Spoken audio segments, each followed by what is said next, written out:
في أحد دول الخليج رجل يقول حنا من العوائل المعروفة بهالدولة، يقولوا كان لي رغبة أنه تكون زوجتي من المملكة، يقول أحب المملكة ولي رغبة. سوى الإجراءات المعروفة وتزوج وأخذ له وحدة من المملكة.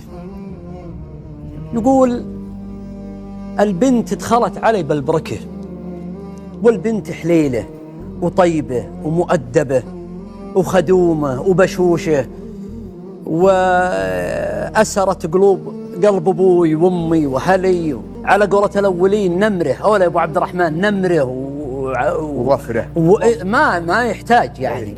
السلام.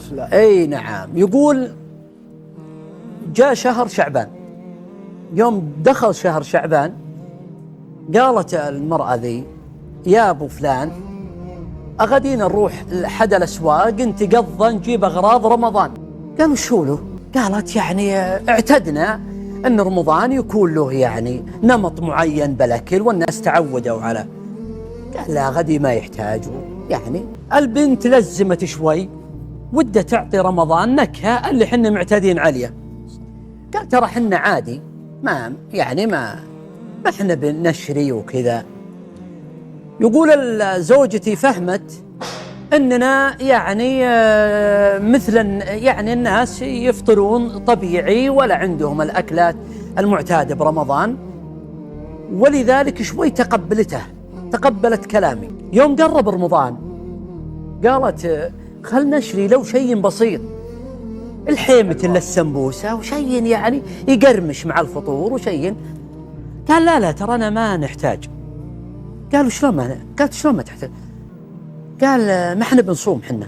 قالت البنت ترى هو اللي حدنا، رجل يعني مسؤول. قالت نعم. قال ما احنا بنصوم. قالت شلون ما تصومون؟ عندكم عذر؟ قال لا والله. قالت تدري يعني وش رمضان؟ قال اي والله ادري. قالت طيب قالوا نصلي ونحج ولا عندنا خلاف، بس رمضان ما احنا بنصوم. قالت يعني أنت ما تصوم؟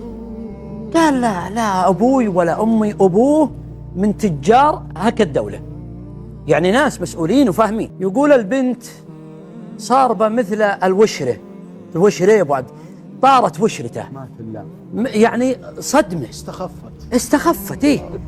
قالت يا فلان، قال يا بنت الحلال ما احنا بنصوم، لا تزعجينا، رمضان ما احنا بنصوم. هذا بقى على رمضان 5 أيام. قامت البنية واتصلت على أمه وعلمته، وجت الزوجة قالت الزوجة أنا أبيك لو تكرمت أجل أبى أروح أصوم عند أهلي.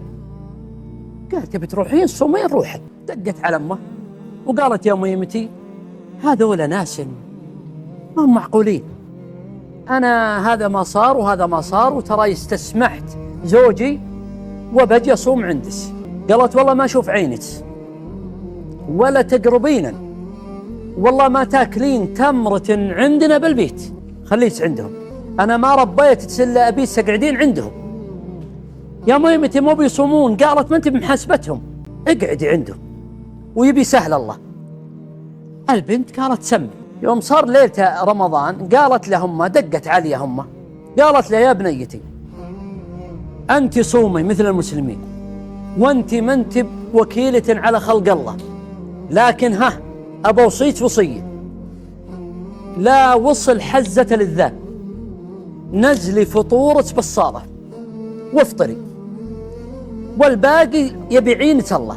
طبعا البنت بشهادة رجله جمعت بين الذكاء والحكمة ولا ألومه لهذه أمه.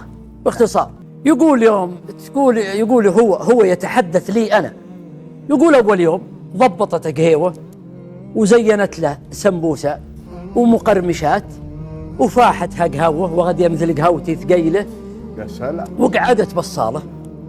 يقول يوم انه صار مع الأذان وفر هذه الأم تنزل، قالت ما شاء الله قهوة قبل الأذان، قالت أنا صايمة. اقعدت، قالت البنية والله ما تاخذي لي فنجان يا خالة. قالت والله ما مثله، أخذت له فنجان قبل الأذان مع الأذان وهي تفطر. المهم تقهوت الأم وسولفت مع بنيه ولا عندهم خلاف. يوم صار من بكرة نفس الطريقة هالبنت سوت قهوته ونزلت ونوعت تنويع ثاني وطلعت ريحة المعجنات إلا هذه الأم نزلت شاربت قهوة تمس وجايز لها الوضع وقرمشت جاز له.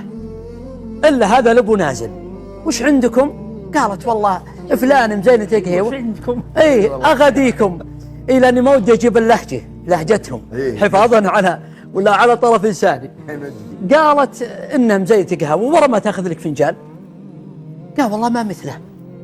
نزل وجلس معهم ويوم أذن أفطرت البنية وصبت لهم وتقهووا وتقرمشوا وسولفوا.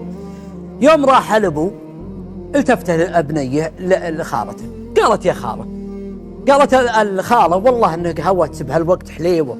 قالت يا خالة طالبت ضيع عيني هالمرة. قالت امري عيون.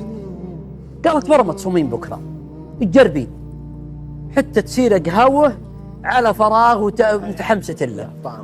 قالت والله يا ابشري أبى أصوم. صار من بكرة صامت الأم وانتظرت لما أذن على نزلة الأم. وش عندكم؟ قالت والله اليوم صمت مع فلانة بغيت أجيب اللاجئ مع فلانة. صامت ورا ما تصوم معنا. هذا الزوج هو اللي حدثه. قال الأبو ترى يا جل بكرة بصوم معكم. خال البنت يقول بدت الأم والزوج والخال يصومون معه إلى يوم 10. للمعلومية ترى هذا الرجل يقوم الصبح عنده أعمال تجارية يعني مو بني من إلى مغرب بس استطعم وجاز له وصارت فتحة خير. يقول إن جت لمي الزوجة قالت يا فلان أبوك وأمك يصومون ما بقل له أنت. قال يا بنت أغدينا السنة الجاية. قالت السنة الجاية يمكنك بالمقبرة. نعم صح. طعني يا ابن الحلال عشان خاطري. يقول يوم 12 رمضان صمت إلى يوم 29 ما فكينا ولا يوم. يقول يوم صار يوم 28 قالت البنت ودي ألحق على أهلي أصوم. ودقت على أمه قالت أمه ولا أشوفك إلا عقب العيد عيدي عليهم وخليهم يشوفونك. أنا ما غذيت إلا هالشغل ذا وش هبيبك لحقت عليك اقعدي. يقول لي هذا الرجل يقول الآن لنا 15 سنة والله ما تركنا يوم في رمضان وأصبح أساسي. وأصبحت البنت هذه هي الآمرة الناهية هي العمدة بالبيت.